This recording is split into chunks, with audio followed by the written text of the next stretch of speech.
A lot of people assume that readers want books as gifts. They're not entirely wrong, but sometimes gifting books can be very risky because reading is so personal and people's tastes vary so wildly. I collected 65 gift ideas that I think book lovers would actually want. And I have a list of things to avoid. Things that might seem cute to the untrained eye, but you have to be very careful with. So let's begin. A customized book embosser. You can find these on Etsy. They have them in embossers or stamps and you can get them personalized. It's so cute because you get to add your own name to your personal library. Sticky tabs, especially in cute coloring like pastel colors. Highlighters, specifically the mild liner highlighter, it's hard to say fast, in a more pastel-y color set. Pens for annotating. My personal recommendation would be Muji 0.38 or 0.5 pens. They're so nice for annotating books. A reading light for reading at night. On the more expensive end, an e-reader, a Kindle, or a Kobo. Even if someone already has an e-reader, it can still be nice to get a second e-reader. There are differences to the platform that they work on. So Kindle's a locked world. You can only download Kindle books or buy books from Amazon, whereas a books, you can download apps from the Play Store. It doesn't have to only be Kindle books. You can even download Substack or read library books on Libby, etc. It can also be nice to get another e-reader for the travel. So you can get one e-reader that's pretty big that you keep at home. It's like the size of a real book.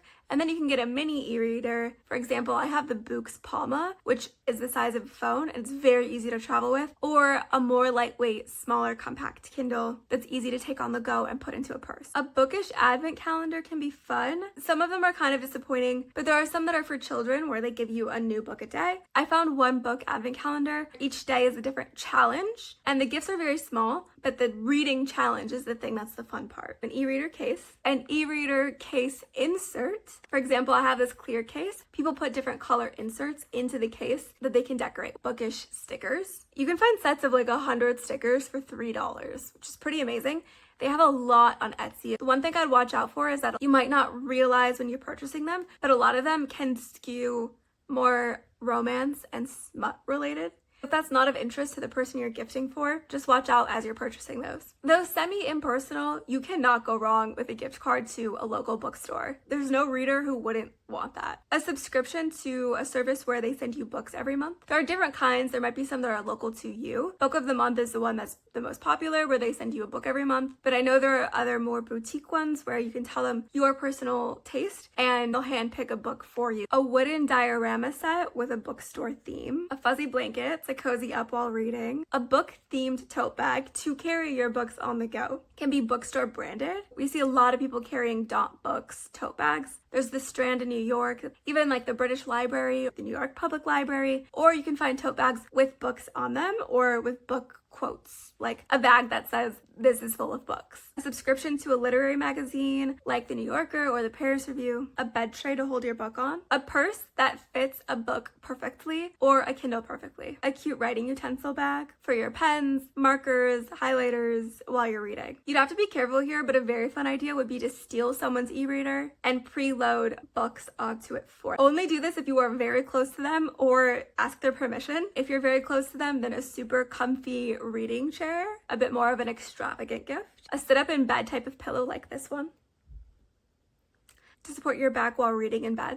You could splurge on some noise-canceling headphones like AirPods 4, the AirPods Max, or Beats headphones, etc. They help you block out the noise while reading. You could buy a subscription to an author Patreon or an author Substack that you know they enjoy, or even a subscription to Masterclass, where there are quite a few writers who have classes on the Masterclass platform. A special case for their library card. Cute bookmarks. Reading merch like sweaters or t-shirts. You have to be very careful that these are cute and not tacky. I personally would go for an embroidered crew neck. A reading book valet, which has room for holding a mug and keeps your book in place when you're in between reading. A cute mug, specialty coffee or tea, fuzzy socks to keep cozy while reading, a book-themed candle, like a new book smell or a library. Blue light glasses can be nice if someone likes reading on their phone or reading articles or doesn't have the kind of e-reader that blocks out blue light. A couch caddy for your book, which is sort of like a tray that you can put on the arm of your couch. It helps keep your tea and your book and everything from falling all over the place. Audiobook credits, you can get them from Libro.fm or Audible or Spotify even has audiobook. A pop socket for holding your e-reader. A candle warmer lamp, which warms the candle without actually having to light it. There's this adorable literary clock where for every minute of the day, it shows a quote from a book that calls out that specific minute of the day. So if it's 4:57, it'll show a quote from a book that references the time 4:57. You could research fan fiction from their favorite series. For example, my Draco Hermione fan fiction from Harry Potter. Fan fiction is free, and it's possible to download them onto an e-reader. So you could preload their e-reader with free fan fiction, a vase that looks like a book, and buy them flowers with it. Board games that look like books on the shelf. You could do a trip to the bookstore or a Friends of the Library type of sale and tell them they can get anything they want. Tickets to an author talk. Sort of like going to a concert but for their favorite author. Wall art or posters that have to do with their favorite books. Again, that one's very subjective to someone's personal taste, so it might be a little on the risky side. Old-timey or classic-looking books to make found poems with. A coloring book with a side of alcohol markers. This one is such a freaking cute idea, but it's a little on the expensive side. A kit to make a little free library. They can build their own little free library, have books in it, and maintain it throughout the year. To register it as a little free library, you also do have to pay a fee, so you could pay that fee for them. Building or installing a bookshelf, only if you know their taste. Maybe you're their parent, maybe you're their spouse, donating to the local library in their name. Bookstore swag like t-shirts, maybe mugs from their favorite local bookstore. A full book series, for example, not just the first Hunger Games, but all 5 Hunger Games books. Not just the first Lord of the Rings, but all 3 plus the prequel. There are Blind Date with a Book Christmas edition. They have these on Etsy and they are beyond cute, so adorable. There's also Blind Date with a Book Thrifted edition on Etsy.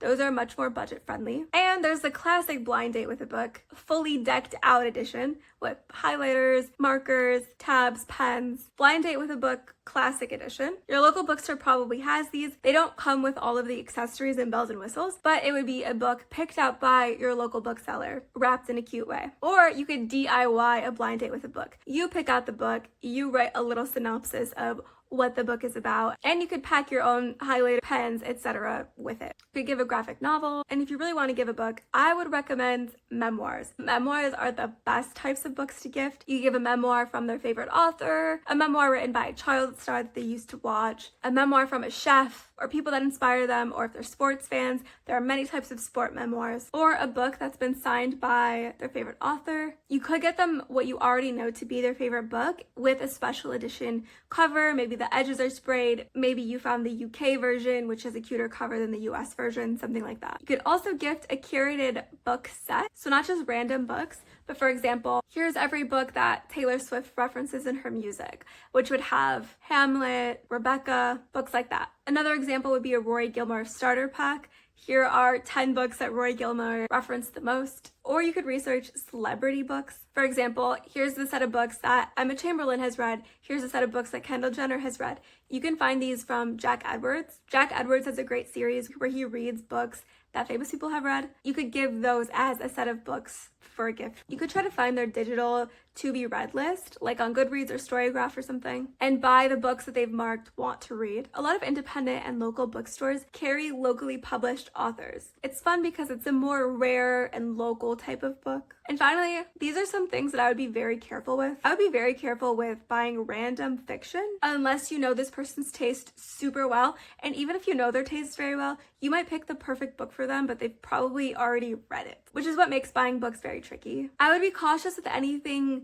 sort of cheap or kitschy. Like if you're gonna buy a sweater, I would steer clear of screen printed merch. I would go more for something embroidered that feels a little bit nicer and more thoughtful. I've seen reading journals a lot as book gifts, but I just don't think those are a good idea. I don't know anyone who actually uses them. Most of us track our reading progress digitally. I did recommend some furniture things, but I would be very careful with furniture, especially the thing like a big reading chair or bookshelves. Again, super nice if you're a parent, maybe if you're a spouse, but you'd have to know this person super well to know if they like surprises or if they want to pick out their own furniture or their own chair. I would also steer clear of those e-reader clickers and remotes. Honestly, I've not found a lot of function for them. They kind of just go unused. Hello? Yeah, that would be amazing. Okay, yeah, let's do 2 nights. My hotel stay just got extended. We were supposed to check out tomorrow, but we were not ready to check out, so I asked if we could check out in 2 days and they were fully booked. But they just called me to tell me that they have 2 more nights. That's amazing. And that's it. That's the list. Happy gifting. Hopefully I've saved you and your loved ones from a year of bad gifts. Thanks for watching. See you in the next one.